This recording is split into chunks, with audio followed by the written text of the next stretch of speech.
And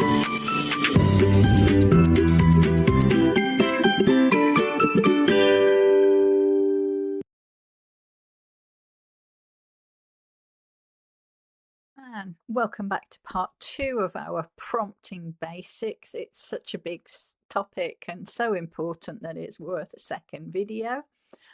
If you recall, in our first video we produced a rather nice British pub menu for our older learners to use, and the main purpose of this exercise is so that they can get some speaking practice and practicing ordering food in a pub. So let's move on now with our menu and think about what we're going to ask Copilot to produce for us based on the menu that's already been produced. So we don't need to go into any detail about ourselves or our learners because Copilot already knows this, but we need this time to be very, very clear about the type of exercise we want. So let's have, we want a role play exercise. We're going to play in pairs. And remember, we need to be precise about the length. Anything extra that we want to tell Copilot? The main purpose, of course, is ordering food, and we're going to have a waiter and we're going to have a customer.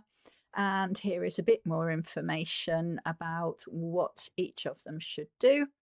And of course, the layout's important. We want them to be easy to copy, easy to distribute, and easy for the learners to use. So in this case, we want it in sort of 2 columns down the page. And it's always nice if we can copy paste it into Word. Okay, so this is the prompt, and now we're going to head over to Copilot and see what it can produce for us.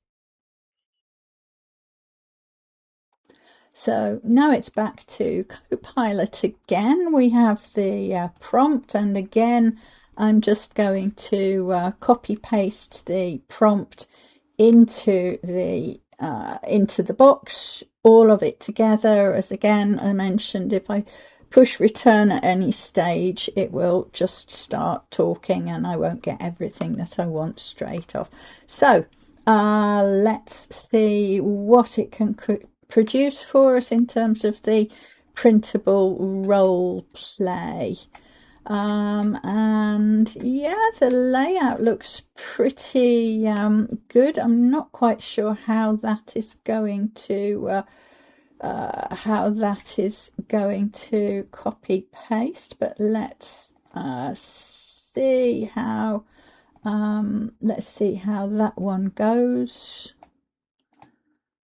Okay, and let's see how this one looks on our let's put an extra page break in here, and let's see whether the layout actually works. It's not super good. I wonder if it can improve it. Let's see if we can get a better layout for this.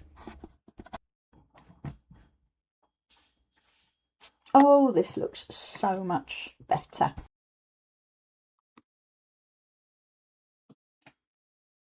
And here we go. We can copy the table, and we can get rid of that one, which is not so great, and paste the table into the role play material.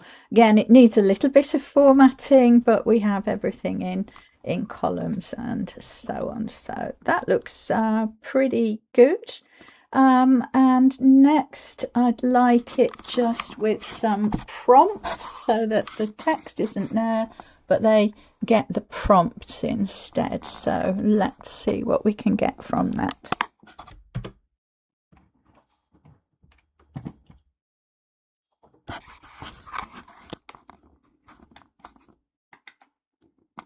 And again, this looks very good. This is a good exercise that we can move on to later. So we're going to copy that one as well and put it into our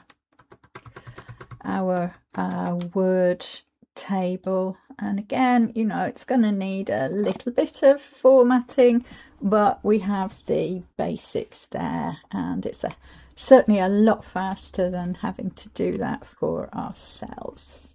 So there you are, few minutes, and we have a really good set of materials that our learners can use to practice exactly the skills that they will need. And once you've got your material, it's really, really important to take the time to look at it carefully and evaluate it. So first up, is it correct? Or is it using something that is just plain wrong? Is it the correct level for your learners? And does it include the content that you've asked it to include? And one other thing that's important to bear in mind is, can you yourself answer the questions, do the exercises that have been prepared? If you can't do them, then your learners will not stand a chance. So think carefully about these things.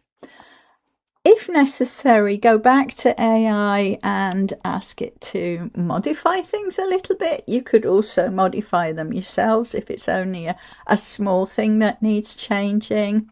And of course, test it in class. This is new material. See how it works with your learners.